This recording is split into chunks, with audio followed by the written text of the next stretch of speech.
Assalamualaikum warahmatullahi wabarakatuh. Perkenalkan, nama saya Arman Junedi dari Robotika Pagi B.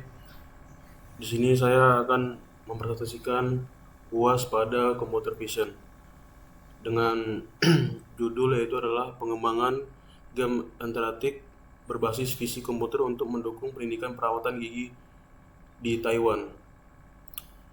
Berikut adalah nomor satu, penjelasannya adalah yaitu satu, pendahuluan. Sekolah dasar merupakan tahap perkembangan fisik dan mental yang penting bagi murid-murid dan juga merupakan periode kritis bagi perkembangan berbagai kebiasaan. Namun, masalah krisis gigi sangat berkaitan dengan tingkat pola makan dan perawatan gigi. Ketika masalah krisis terjadi, tidak hanya berdampak pada kondisi kesehatan gigi dan mulut, tetapi juga dapat mempengaruhi status belajar, kualitas hidup, serta perkembangan fisik dan mental. Untuk alasan ini, instruksi berbasis ceramah dan alat bantu pekerjaan yang statis membatasi inovasi belajar serta hasil belajar siswa.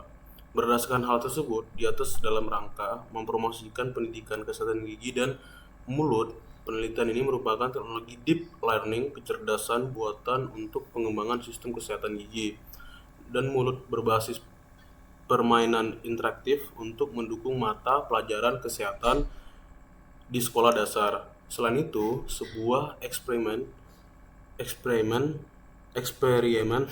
dilakukan untuk mengevaluasi pendekatan dan diusulkan dalam penelitian.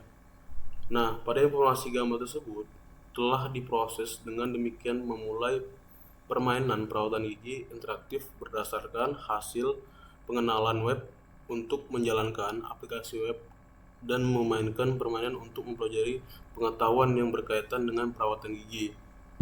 Nah, yang kedua adalah pengembangan sistem. Seperti yang ditunjukkan pada sistem yang diusulkan terdiri dari aplikasi seluler, aplikasi web, dan basis data cloud. Aplikasi mobile asli digunakan untuk mengambil foto dan gigi mengunggah foto tersebut ke database cloud. Bisnis data cloud menerima foto dan gigi, kemudian melanjutkan progres pengenalan gambar. Aplikasi web membutuhkan basis dan cloud untuk mengirimkan suatu informasi gambar yang kemudian akan tertera pada sistem yang dijalankan sesuai dengan learningnya. Baik, yang ketiga adalah eksperimen. Untuk mengevaluasi pendidikan yang diusulkan penelitian ini melakukan percobaan dalam kegiatan perawatan. Penelitian ini melakukan percobaan dalam kegiatan perawatan gigi di sebuah sekolah dasar. Sebanyak 21 siswa kelas 5 dan seorang guru dari sekolah dasar diminta untuk berantisipasi dalam eksperimen ini.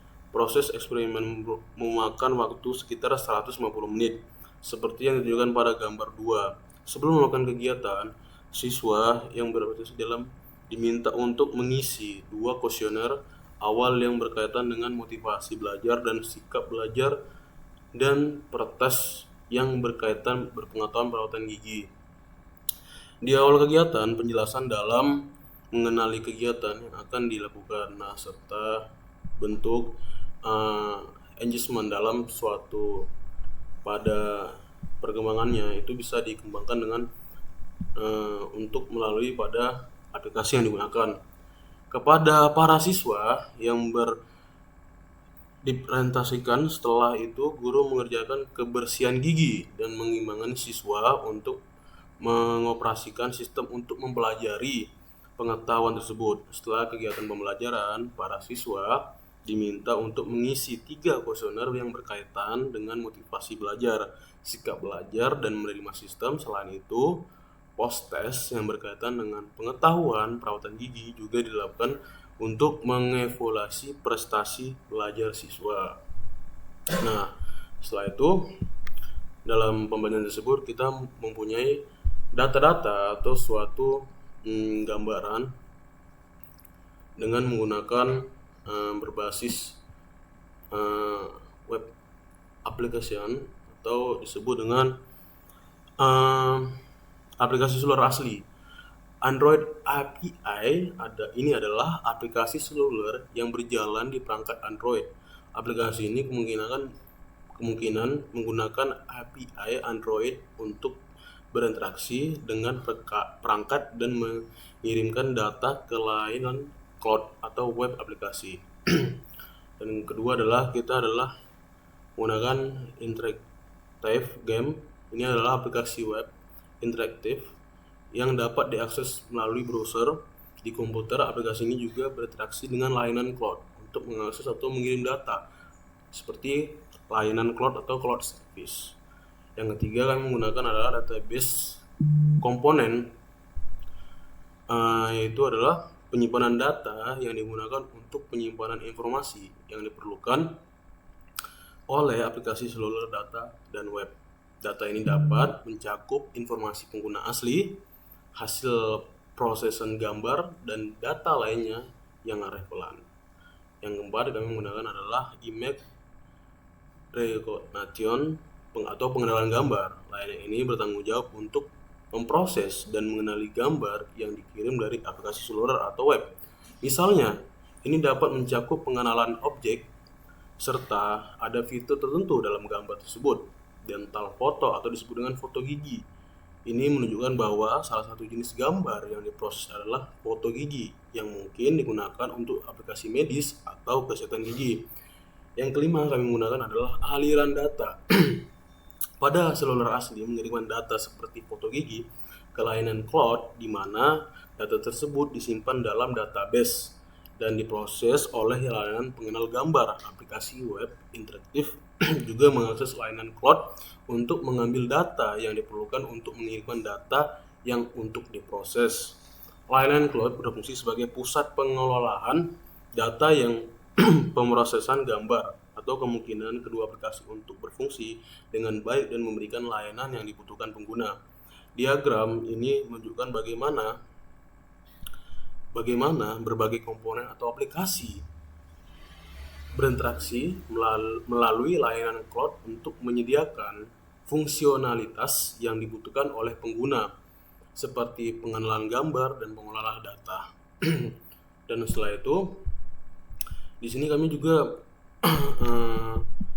menerangkan pada learning achievement atau disebut dengan prestasi belajar. Nah, pada prestasi belajar tersebut yang pertama, untuk mengevaluasi pengaruh pendekatan yang diusulkan terhadap prestasi belajar siswa sebagai sumber data, dianalisis termasuk tes pengetahuan awal, tes belajar, dan tes kuesioner. Nah, setelah itu untuk personal dalam tingkatan pengetahuan siswa mengenali pengetahuan gigi sebelum dan sudah berprestasi dapat dinilai disebut dengan 10 soal atau pilihan ganda dengan nilai maksimum 100 poin atau berkenan dengan investigasi motivasi belajar siswa dan sikap belajar, penerimaan sistem, dan 3 kuesioner digunakan dari skala interaksi kuesioner strategi termotivasi untuk belajar MSLQ atau kuesioner sikap belajar, dan skala kegunaan yang dirasakan dari model penerimaan teknologi atau TIM kuesioner motivasi belajar. Kuesioner sikap belajar dan berprestasi kegunaan sistem yang dilakukan masing-masing terdiri dari 9 item dengan skala Likert 7 poin, 7 item dengan skala Likert 6 poin, dan 5 item dengan skala Likert 7 poin. Ketiga kuesioner tersebut diselidiki oleh beberapa penelitian tentang berbagai kuesioner. Setelah itu adalah prestasi belajar. Untuk menguji perbedaan tingkat pengetahuan siswa sebelum dan sesudah kegiatan pembelajaran, uji satu berpasangan digunakan untuk menganalisis tes pengetahuan awal dan tes pembelajaran hasil belajar serta menunjukkan bahwa tingkat pengetahuan siswa tidak mengalami peningkatan secara statistik sebelum dan sesudah kegiatan belajar. Namun di data prestasi belajar lebih baik dengan tes pengetahuan sebelumnya. And then B adalah motivasi belajar. Untuk menguji perbedaan motivasi belajar siswa sebelum dan sesudah kegiatan pembelajaran, uji T atau berpasangan digunakan untuk menganalisis hasil protes atau dengan post-test sehubungan dengan motivasi belajar. Hasilnya menunjukkan bahwa pendekatan yang diusulkan dengan peningkatan motivasi belajar siswa untuk belajar tentang pengetahuan perawatan gigi dan sikap belajar untuk menguji perbedaan sikap belajar siswa sebelum dan sesudah kegiatan pembelajaran. Uji berpasangan digunakan untuk menganalisis hasil pretest dan post-test terkait sikap belajar. Hasil menunjukkan bahwa sikap belajar siswa tidak mengalami peningkatan secara statistik sebelumnya dan sesudah kegiatan pembelajaran. Nah, baik, setelah itu adalah dalam kesimpulan, penelitian ini merupakan sebuah permainan interaktif dengan PC komputer untuk pendukung pendidikan perawatan gigi. Baik, sekian, terima kasih dari saya, Ahmad Junedi. Waalaikumsalam warahmatullahi wabarakatuh.